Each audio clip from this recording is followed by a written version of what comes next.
The scream tore through the quiet afternoon air of Maple Grove, a sound so raw, so piercing, it stopped a VYD Carter's heart cold.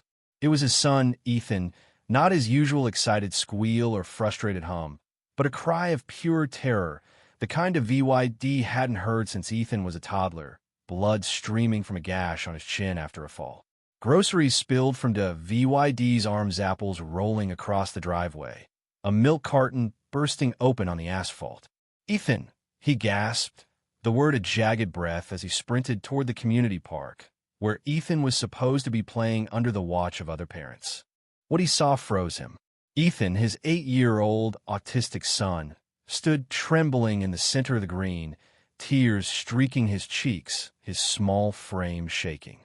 Around his neck, tied with coarse twine, hung a cardboard sign, the words scrawled in brutal black marker. Saw, "I am an HOA rule violator. I disrupt. I ignore."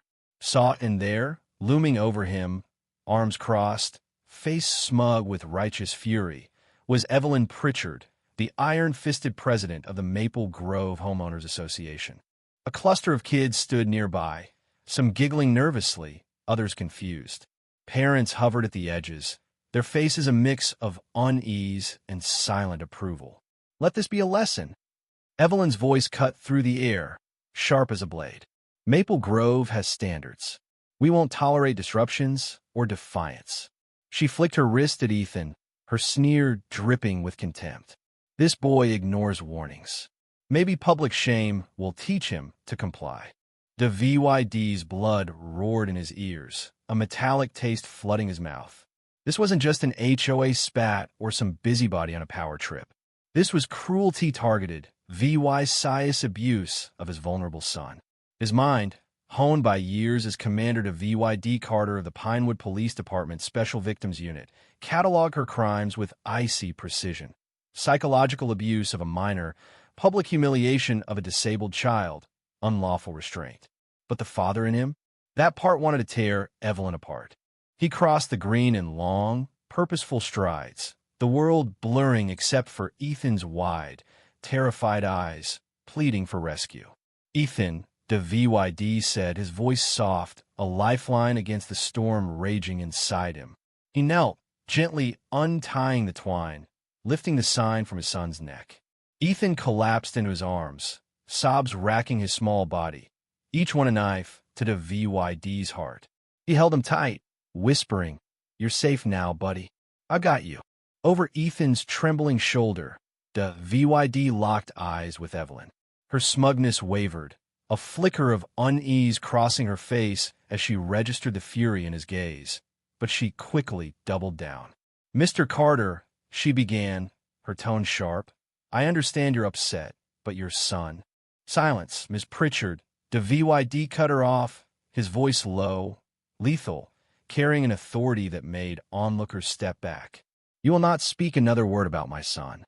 You will not speak at all until I say so." He rose, Ethan still cradled in his arms, the father shielding his child, the commander already plotting his next move. Evelyn had no idea who she just crossed. The VYD and Ethan had settled in a Maple Grove 3 years ago, after losing Sarah to a sudden illness. The VYD threw himself into his work and Ethan's care, describing his job vaguely to neighbors as sensitive police work to shield Ethan from the grim realities of the Special Victims Unit. Only close friends knew he led the DVY Shown, confronting humanity's darkest acts daily, driven to protect the vulnerable, especially Ethan. Ethan, diagnosed with autism at 3, saw the world uniquely. He was bright, affectionate, with a knack for sketching fantastical creatures and an obsession with constellations. Loud noises or crowded spaces could overwhelm him, and he soothed himself with soft hums or hand-flapping quirks the VYD cherished. Maple Grove, with its tree-lined streets and top-rated schools, seemed perfect for rebuilding their lives. Ethan thrived, tracing leaf patterns on walks or studying sidewalk cracks, his quiet joy a balm for the VYD's grief. But Evelyn Pritchard changed everything. With her pristine silver hair and tailored suits, she wielded the HOA bylaws like a cudgel, enforcing conformity with zeal. Her first clash with the VYD came months after they moved in. Ethan, chasing a firefly near Evelyn's flawless lawn, let out joyful squeals.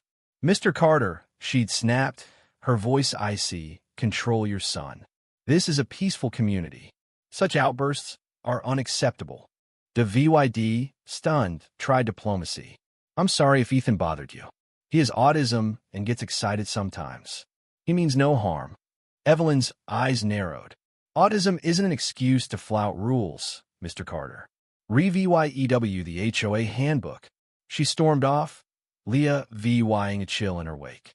That was just the beginning. Evelyn targeted Ethan relentlessly, sending formal warnings about his disruptive vocalizations or erratic movements near flower beds, where Ethan loved tracing petals. She followed them on walks, jotting notes, snapping photos, her presence a constant threat. She pushed for new relesno humming in common areas, no straying from paths, each one aimed at Ethan. She whispered to neighbors, painting Ethan as a safety risk, turning parents wary and isolating him further. The cruelty escalated at the annual Easter egg hunt, Ethan's favorite event. The VYD prepped him carefully, practicing how to gently collect eggs. But Evelyn blocked their path. "Ethan can't participate," she declared loudly. "His BHA VY ors are too disruptive, unfair to other children." It was a lie. Ethan was gentle, rule-abiding when guided. The rejection crushed him, his sobs echoing as the VYD carried him home, the laughter of other kids a bitter sting. Evelyn's obsession grew unhinged. She rigged tripwires along the community garden path, where Ethan loved the gravel's crunch. One day, captivated by a ladybug, he stepped off the path, triggering a wire. Evelyn burst from hiding, screaming about vandalism and defiance. Ethan, overwhelmed, collapsed into a meltdown, rocking and covering his inner ears. Instead of compassion, Evelyn photographed his distress, later presenting the images to the HOA board as proof of his instability. That moment, the VYD later realized, birthed her sick plan for the sign.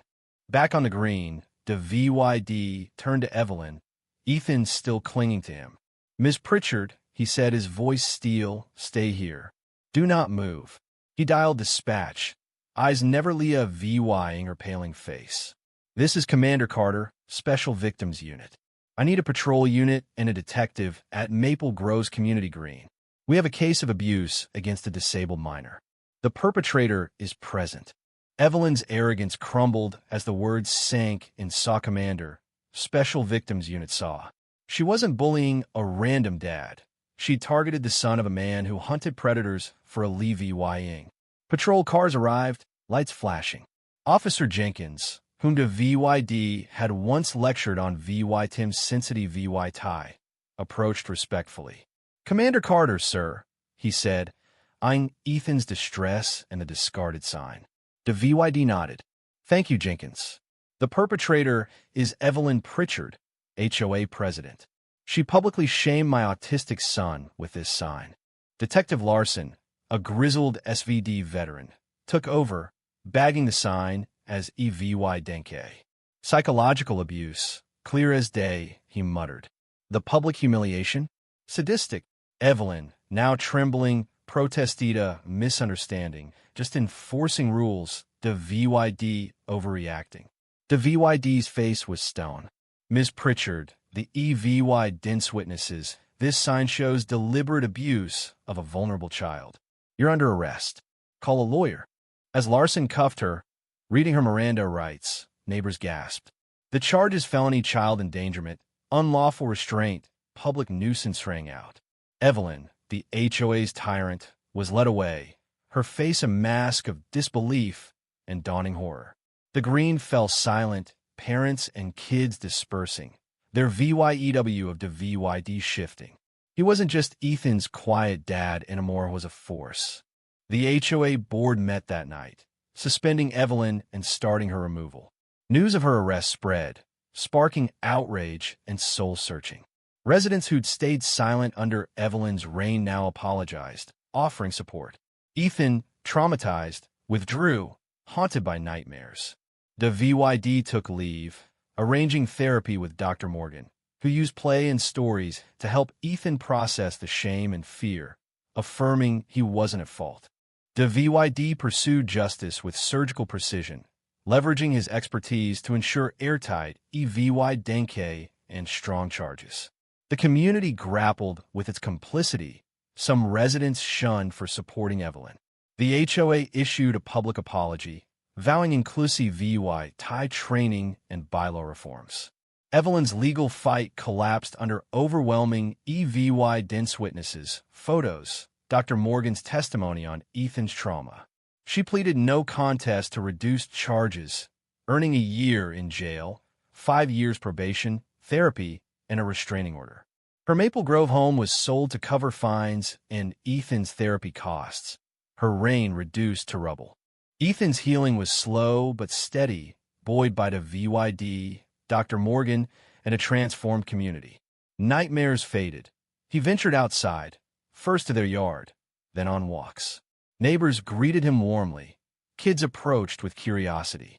The school launched an autism awareness program, fostering acceptance. Months later, Maple Grove held a Welcome Back Ethan fair on the green, with sensory-friendly games and dinosaur crafts. Ethan's shy smile returned, his laughter on the swings of VY Tory over darkness. The VYD watched, peace settling in his chest. The fight had been brutal, but it forged a stronger Ethan and a better community. Evelyn's cruelty had sparked change, turning Maple Grove into a place that embraced difference.